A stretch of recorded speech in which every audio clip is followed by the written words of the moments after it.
Please help me to reach 1,000 subscribers. I didn't realize he was standing in the hallway, not until everything I said was already out in the open. Not until the door clicked behind him and he walked away, without a single word. So, hi. I'm Natalie.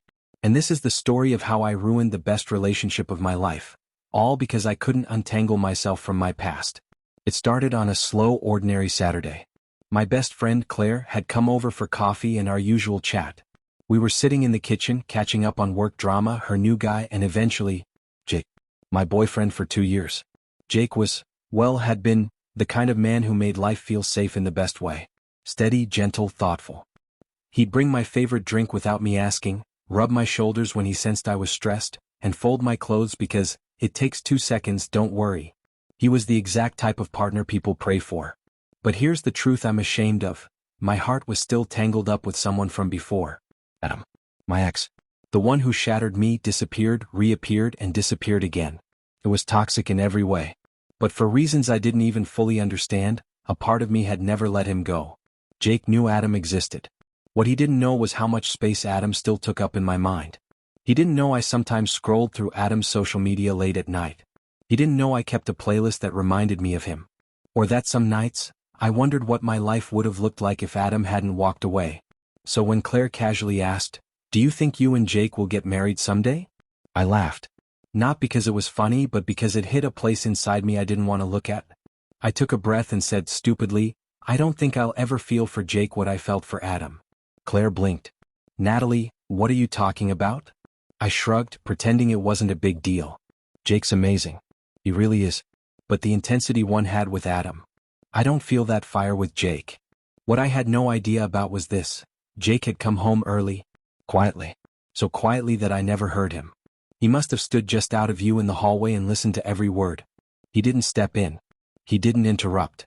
He didn't ask anything. He just walked away. I didn't realize what had happened until later, when I saw that his keys were gone, his shoes were missing, and the bag of pastries he bought for me was still sitting on the passenger seat of his car like he'd dropped everything and left. That's when it hit me like a punch. He heard me. I called him immediately, voicemail.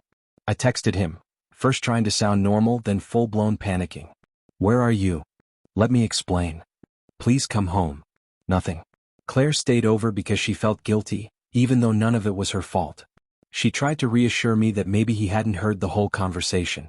Maybe he just needed to cool off. But I knew better. Because the next morning I woke up to a single message. 5 words. "I heard you. I'm done." No blame. No anger. No room to fight for it. Just final. I broke down. Completely. I couldn't eat. I couldn't sleep. I kept replaying that moment, desperate to imagine a version where I didn't say what I said.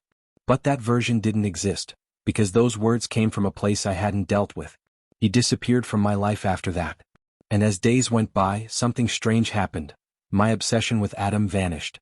All the memories I'd clung to, the dramatic highs and lows, the late-night conversations, the chaotic passion, suddenly felt hollow. Like they belonged to someone else. Adam had been the storm. Jake had been the calm I didn't know how to trust. And I threw the calm away. 2 weeks later, I bumped into Jake's sister Emily in a bookstore. We exchanged a stiff hug. I apologized. Told her I regretted everything. Told her I missed him. She looked at me with this soft, sad expression and said, "He didn't need you to love him like you loved your ex. He just needed you to love him completely." Her words cut deeper than anything else could have, because she was right. He had given me everything. And I offered him whatever pieces weren't still attached to Adam. I ended up writing Jake a letter. A real one with pen and paper. I told him the truth, that I'd confused chaos with passion, that I'd mistaken unpredictability for love, that he deserved better than the half version of me he got. I told him I didn't expect forgiveness or another chance. Just that I was sorry. I mailed it. He never wrote back.